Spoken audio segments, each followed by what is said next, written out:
dividing numbers and rounding quotients. We're going to take these two whole numbers and divide them, and we're going to round them to the nearest tenth. So we take 5 and divide by 7. And this is something that you will learn to do to find percents equivalents of fractions next year in 6th grade. So 5 is a whole number, and we're going to need to round to the nearest tenth. So we're going to need to put a decimal point and a 0 in the tenths place, but since we're rounding the nearest tenth, we're going to need to go to the hundredths place. So we'll put a hundredths there. Put the decimal point right above in its place there in the quotient, and then go ahead and divide.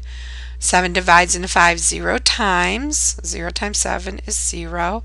Subtract, you have a 5 remainder. Bring down the 0. 7 divides into 50 about 7 times. 7 times 7 is 49. Subtract, you have a 1 remainder. Bring down the 0. 7 divides into 10 about once, and 1 times 7 is 7 with 3 remainder. Ignore the remainder. We don't need to know it because we know we can keep dividing if we keep adding zeros on to the dividend here. Now we're going to use this 1 to round to the nearest tenth. So the 1 makes the 7 say the same. So 5 divided by 7 is about 7 tenths. Let's round to the nearest hundredth. So we have 3 divided by 8. 3 whole divided by 8 whole. And we're going to need to round to the nearest hundredth.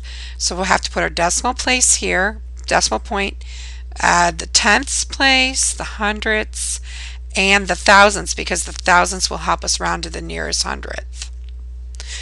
Put the decimal point exactly above its place in the quotient and go ahead and begin to divide. 8 divides into 3 0 times. 0 times 8 is 0. Subtract, you have a 3 remainder. Bring down the 0. 8 divides into 30 about 3 times.